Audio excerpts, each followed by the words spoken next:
नमस्कार दोस्तों, मेरा नाम है अंकुर और आप देख रहे हैं मेरा चैनल टेक्नो हेल्थ।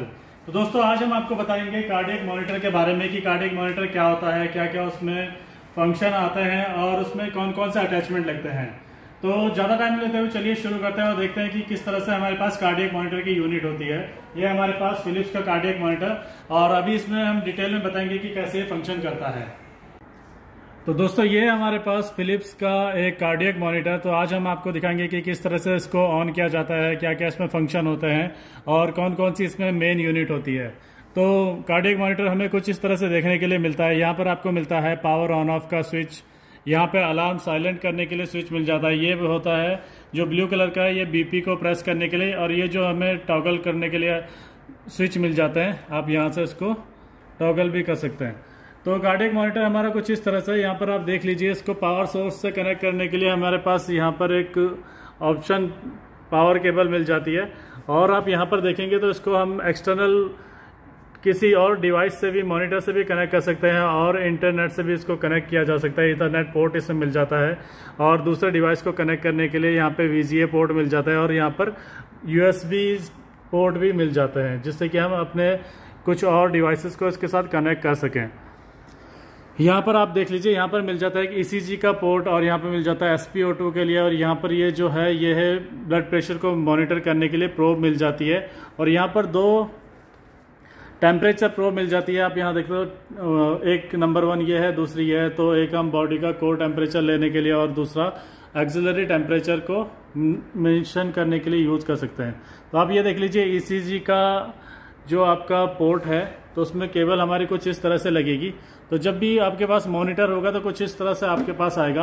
तो इसको असेंबल करने के लिए हमें क्या करना होगा, इन पोर्ट्स को अच्छे से लगाना होगा, इनको अच्छे से जानना होगा, क्योंकि यहाँ की जो ये इनके पिंस हैं, तो अगर हम गलत तरीके से लगाएंगे और मिस हैंडलिंग करेंगे तो ये पिंस मुड़ जाती हैं और ये हमारा प्रोब काम नहीं कर पाता।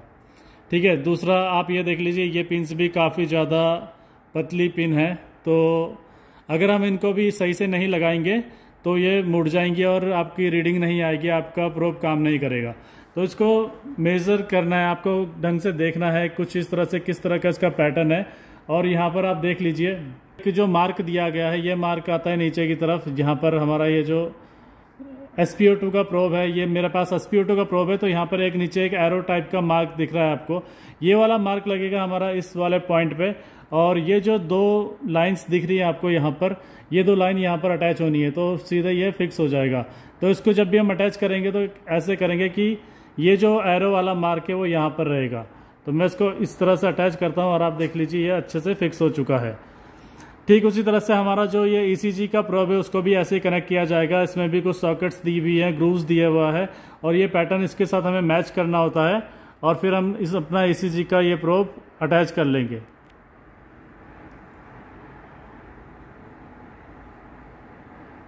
तो कुछ इस तरह से ये मैंने ECG का प्रोब भी अटैच कर दिया है। उसके बाद आता है हमारे पास BP कफ के लिए। तो ये कि ईजी पोर्ट है, हेक्सागन पोर्ट टाइप आता है, तो इसको हम इजीली ऐसे ही फिक्स कर देते हैं। टेम्परेचर के लिए आपके पास जो प्रोब आएगी वो कुछ इस तरह की होगी, 2 पॉइंट होंगे उस पर और ऊपर की तरफ से एक एरो बना होगा, तो हमें उसको उसी के साथ मैच करके फिक्स करना होगा। तो इस तरह से ये हमारा कार्डियक मॉनिटर सेट हो जाता है। तो जो BP कफ के साथ जो प्रोब अटैच होगी कुछ इस तरह से होगी, ये हमारा BP कफ, इसको हम पेशेंट के पास अटैच करेंगे और BP मेज़र करेंगे। ठीक है। ECG को मेज़र करने के लिए हमारे पास ECG लीड आती है। ये जो हमारे पास है 5 लीड वाले ECG प्रोब मिल जाती है, तो इससे हम ECG को मॉनिटर कर सकते हैं। SpO2 को मॉनिटर करने के लिए हमारे पास कुछ इस तरह से ये प्रोब मिल जाती है, तो इससे हम अपना पेशेंट का ऑक्सीजन सैचुरेशन लेवल है उसको मेजर कर सकते हैं। तो ये 3 डिवाइस इसके साथ अटैच होगी, आपके मॉनिटर के साथ ये तीनों अटैच होगा। और 2 लीड हम ये टेम्परेचर की भी अटैच कर सकते हैं, बॉडी का कोर टेम्परेचर और एक्सिलरी टेम्परेचर को नोट करने के लिए। तो ये थे हमारे पास अटैचमेंट्स जो कि हमारे कार्डियक मॉनिटर को चाहिए होते हैं, जिससे कि पेशेंट को मॉनिटर कर सके उसके वाइटल साइंस को। तो चलिए अब आप इसको ऑन करके देख लेते हैं कि किस तरह से ये ऑन होगा। तो हमने इसको पावर सप्लाई से कनेक्ट किया हुआ है। उसके बाद यहाँ पर आप देख लीजिए, ये बैटरी चार्जिंग का दिखा रहा है और इलेक्ट्रिक पावर का भी साइन दे रहा है। तो इसके मतलब इसमें हमारी बैटरी भी है, अगर आपके पास लाइट चली जाती है तो भी ये काम करेगा, तो ये काफ़ी अच्छी बात है। तो इसको ऑन करने के लिए मैं इसको हल्का सा प्रेस करूंगा तो आप देख लीजिए यहाँ पर कुछ इस तरह का यूज़र इंटरफेस हमारे पास देखने के लिए मिल जाता है। तो अगर आपके पास कभी कुछ इस तरह का यूज़र इंटरफेस है, यहाँ पर आपको ECG दिखाएगा, यहाँ पर आपको दिखाएगा SpO2 और यहाँ पर आपको रेस्पिरेशन दिखाएगा और NBP के लिए यहाँ पर आपको शो कर देगा। तो ब्लड प्रेशर आपका जो भी होगा यहाँ पर आ जाता है पेशेंट का।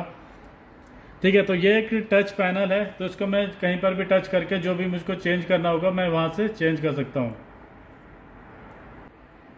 तो जब भी अगर हमारे पास पेशेंट आता है तो एडमिट होता है, तो हम यहाँ पे क्या करेंगे, अपने पेशेंट की ID जनरेट करेंगे, यानी कि पेशेंट का नाम क्या है, उसका नंबर क्या है, जिससे कि हम उसको पहचान सकें। तो उसके लिए हम यहाँ पर क्लिक करेंगे, एडमिट पेशेंट पे क्लिक करेंगे। जैसे ही मैं एडमिट पेशेंट पे क्लिक करता हूँ तो यहाँ पर हमारे पास पेशेंट टाइप आ जाता है कि एडल्ट है, पीडियाट्रिक है या नियोनेट। जो भी हमारे पास पेशेंट है, पीडियाट्रिक, नियोनेट या फिर एडल्ट, तो तीनों में से कोई भी हम सेलेक्ट कर लेंगे। तो अगर मैं एडल्ट सेलेक्ट करता हूँ तो एडल्ट यहाँ पर लिखा आ जाएगा और नियोनेटल सेलेक्ट करता हूँ तो यहाँ पर नियोनेटल आप देख सकते हैं। तो इसको मैं करके एडल्ट कर देता हूँ। MRN यानी कि इसमें मैं कोई भी उसको पेशेंट के यूनिक नंबर दे सकता हूँ, जैसे कि इसका 1 2 3 4 5 दे देता हूँ। इसको फिर मैं ओके करूँगा तो यहाँ पर उसका रजिस्ट्रेशन नंबर आ जाएगा कि पेशेंट इस नंबर से रजिस्टर्ड है और इसका ट्रांसैक्शन ID होगी तो वो भी मैं इसमें डाल सकता हूँ, जो भी पेशेंट की ट्रांसैक्शन ID होगी। तो उसको कर दूंगा मैं ओके। तो आप देख लीजिए यहाँ पर आ गया। पेशेंट का नाम अगर मैं डालना चाहता हूँ कि अगर किसी का नाम है राम, तो यहाँ पर मैंने किया ओके, तो राम आ गया। मिडिल नेम भी डालना चाहता हूँ तो इसमें जो भी मेरे को चाहिए होगा मिडिल नेम में वो डाल दूंगा, उसको ओके कर दूंगा। लास्ट नेम में भी सेम वही आ जाएगा। लोकेशन ID के लिए भी मैं सेम डाल सकता हूँ, जो भी चाहिए होगी वो सब डाल देंगे। तो जो भी रिक्वायर्ड आइडेंटिटी है वो मैं इसको डाल सकता हूँ, इसको ओके कर दूंगा और उसके बाद इसको यस करके सेव कर दूंगा। तो जो भी हमारा पेशेंट है उसकी ID आप यहाँ पर देख लीजिए। पेशेंट का नाम राम आ गया, मिडिल नेम में जो भी डाला था, यूनिक ID जो मैंने उसमें डाली थी वो, और पेशेंट एडल्ट है, पीडियाट्रिक है, तो वो सब यहाँ पर देखने के लिए मुझे मिल जाता है। इसमें मुझे अगर कुछ भी एडिट करना होगा तो मैं एडिट पेशेंट करके यहाँ पर कुछ भी चेंज कर सकता हूँ। अगर मुझे लास्ट नेम हटाना है तो मैं यहाँ से हटा के उसको ओके कर सकता हूँ। एडिट से हमें पेशेंट की डिटेल को एडिट करने का ऑप्शन मिल जाता है और फिर उसके बाद मैं इसको अपडेट कर दूंगा तो वो यहाँ से अपडेट भी हो जाएगा। तो इसको मैं अपडेट करता हूँ, ओके करता हूँ। तो अब आप देख लीजिए यहाँ पर राम और इसका UHID नंबर और एडल्ट कैटेगरी में है, तो वो हमें देखने के लिए मिल चुका है। ठीक है, तो इस तरह से हम अपने पेशेंट की डिटेल, जो जितने भी हमारे पास पेशेंट आ रहे हैं वो सब हम यहाँ पे देख सकते हैं। तो चलिए इसमें अलग अलग फंक्शन देख लेते हैं कि इसको कैसे मैनेज करना होता है हमारे पास। तो ये जो बटन है ये है एक टॉगल करने के लिए हमारे पास नेविगेशन बटन बोलते हैं इसको। तो अगर मैं इसको घुमाऊंगा तो मैं इधर से उधर आप देख सकते हैं वाइट वाला जो पोर्शन है वो कहीं पर भी मूव कर ले रहा है। अब मैं इसको ओके करना चाहता हूँ तो इसको यहीं से डायरेक्ट प्रेस करूंगा तो ये ओके हो जाएगा, तो इसके मेन्यू खुल जाएंगे। ठीक है, तो इसको मैं अगर फिर से क्रॉस करना चाहता हूँ, किसी भी चीज जगह जाना चाहता हूँ तो यहाँ से मैं नेविगेट कर सकता हूँ कोई भी जगह पर। अगर मुझे हार्ट रेट बढ़ाना है तो यहाँ से ओके करूँगा तो यहाँ से मैं जितना बढ़ाता रहूँगा वो उतना बढ़ जाएगा। ठीक है, तो मैं इसको नॉर्मल रख देता हूँ। तो टच पैनल है तो मैं इसमें ये टच भी यूज़ कर सकता हूँ, बट अगर टच यूज़ नहीं हो रहा है तो इसकी मदद से मैं इसमें नेविगेट कर सकता हूँ। तो ये था इसका यूज़र इंटरफेस। तो यहाँ पर आएगी आपकी ECG, यहाँ पे SpO2, यहाँ पे आएगा रेस्पिरेशन और यहाँ पर आएगा BP। तो चलिए यहाँ पे देख लेते हैं और क्या क्या फंक्शन है। यहाँ पर आता है लेआउट, हमारा इस तरह से दिख रहा है। अभी मैं इसको चेंज करता हूँ 8 वेव, तो इसमें कुछ इस तरह से चेंजेस आ गए और 8 वेव लेआउट आ गया। उसके बाद मैं फिर से चेंज करता हूँ 12 वेव फॉर्मेट, तो कुछ इस तरह से ये आ गया, लेआउट चेंज हो रहा है इसमें। तो शॉर्ट टर्म कुछ इस तरह का लेआउट आ जाता है इसमें। तो अलग अलग तरह के हमारे पास लेआउट मिल जाते हैं, आपको जो भी कन्वीनियंट लगे आपके हिसाब से तो आप उसको यूज़ कर सकते हैं। तो फिलहाल के लिए मैं इसको 5 वेव फॉर्मेट में कर देता हूँ। नेक्स्ट आता है हमारे पास ये जो है स्टेटस बार, कि हमारे पेशेंट का क्या क्या स्टेटस है। तो यहाँ पर अलग अलग ऑप्शन मिल जाते हैं, tubular trend, NBP trend, graphic trend और अलार्म इवेंट, फुल डिस्क्लोजर। तो हर एक इसमें कुछ इस तरह से आपको दिखाएंगे। इसमें सिर्फ बार के तरह से बताएंगे हार्ट रेट कितना था, SpO2 कितना था, NBP कितना था, पल्स कितना था। NBP ट्रेंड में कुछ इस तरह से दिखाएगा डेट वाइज, कि यहाँ पर डेट एंड टाइम आ जाएगा, NBP कितना था, ये सब HR हार्ट रेट कितना था, SpO2 कितना था, पल्स कितना था। ग्राफिक ट्रेंड में आपको अलग अलग दिखा देगा कि यहाँ पे कुछ इस तरह से ग्राफिक्स बनने हुए आएंगे। अलार्म ट्रेंड में कुछ इस तरह के आपको रिकॉर्डिंग डेटा मिल जाएगा और फुल डिस्क्लोजर में आपको डेटा कुछ इस तरह से देखने के लिए मिल जाएगा। ECG 1, 2 और ECG 5, SpO2 कुछ इस तरह से। तो ये सब है, ये हमारा डेटा चार्ट बार टाइप का है। ठीक है, तो यहाँ पर हम इसको रिकॉर्ड भी कर सकते हैं कि हमें कौन सा वाला रिकॉर्ड करना है। मोस्ट रिसेंट करना है, 1 घंटे वाला था जो वो रिकॉर्ड करना है, 2 घंटे का रिकॉर्ड करना है, वो सब। तो यहाँ पर रिकॉर्डिंग का भी हमें ऑप्शन देखने के लिए मिल जाता है। और फिर जो भी हमने रिकॉर्ड करके सेव किया होगा तो वहाँ पे सेलेक्ट करके टाइम डेट डाल के हम वहाँ से जाएंगे और गो टू, यानी कि जहाँ पर भी हमें जाना होगा वहाँ पर सेलेक्ट कर देंगे। अगर मैं रिकॉर्ड करके इसको सेव कर देता हूँ तो गो टू के ऑप्शन में जाकर कोई भी डेट एंड टाइम डालकर मैं उस ऑप्शन पे जा सकता हूँ। ओके करके ओके करेंगे तो वहाँ पर हमें दिखा देगा। तो जितना भी डाटा हमारा इसमें स्टोर होगा वहाँ पे हम नेविगेट कर सकते हैं, सर्च कर सकते हैं। इसके बाद आता है तीसरा ऑप्शन अलार्म का। तो अभी हम अलार्म फंक्शन में जाते हैं। तो ये नॉर्मल हार्ट रेट है। अगर इसमें एक्सट्रीम टैकी होता है यानी कि 140 से ऊपर जाता है तो इसमें अलार्म बजेगा। और यहाँ पर जो रेंज दी गई है कि ब्रेडी में जाएगा 40 से नीचे जाएगा तो भी अलार्म बजेगा।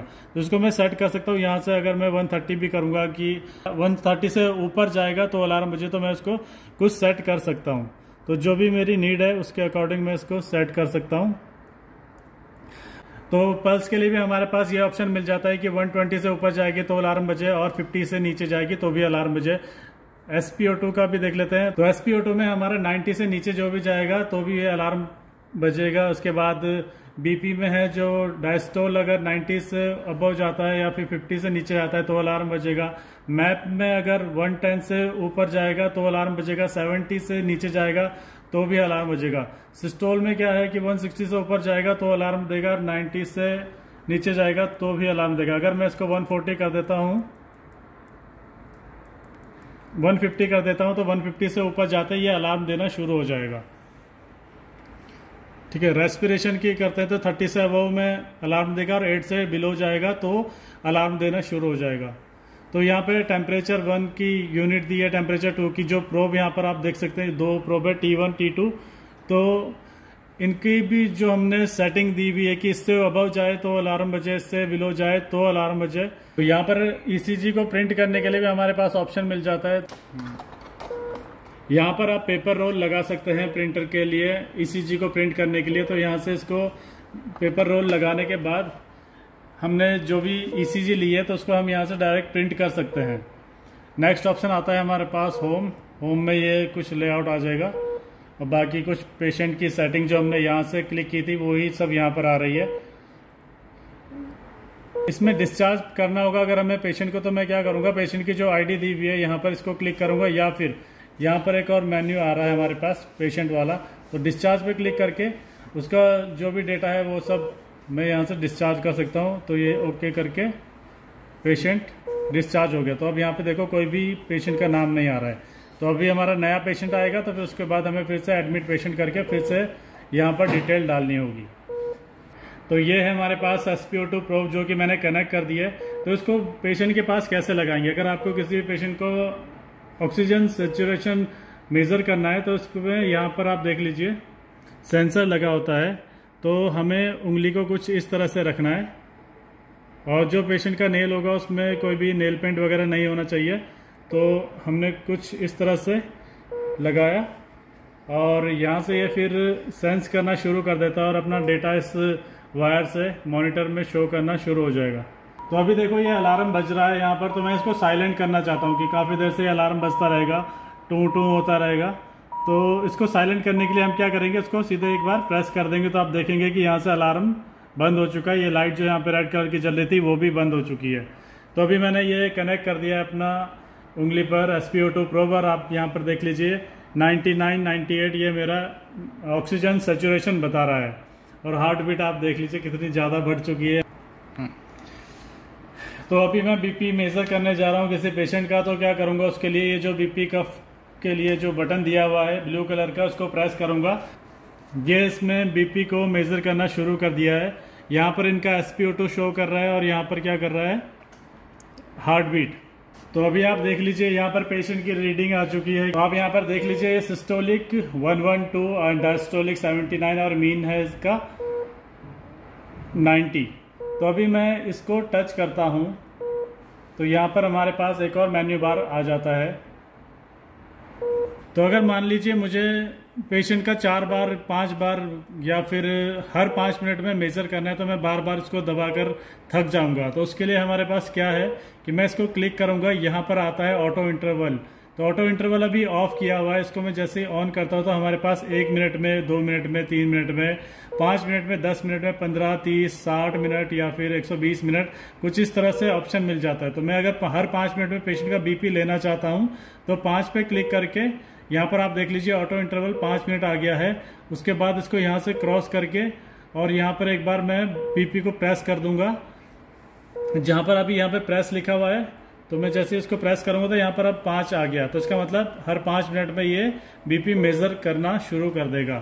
फिर से मैं अगर इसको टच करता हूँ, यहाँ पर इसको करूंगा मैं अगर 30 मिनट में, इसको यहाँ से क्रॉस करूंगा, प्रेस BP करूंगा ये वाला, तो आप यहाँ पे देख लीजिए 30 आ गया। तो इसका मतलब हर 30 मिनट पे ये BP प्रेस करना शुरू कर देगा।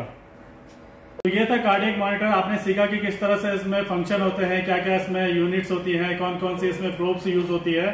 तो इस वीडियो को बनाने में हमारी हेल्प की है mister Rakesh and mister Mukesh ji ने, तो उनको एक बिग थैंक्स। तो उम्मीद है कि आपको ये वीडियो पसंद आया होगा। अगर आपका कोई भी सवाल या सुझाव हो इसको लेकर तो आप मुझे कमेंट कर सकते हैं। मैं कोशिश करूंगा कि आपके सभी सवालों का जवाब दे सकूं। इसी तरह के वीडियो मैं आपके लिए आगे भी लेकर आता रहूंगा। मिलते हैं नेक्स्ट वीडियो में, तब तक के लिए bye bye and take care.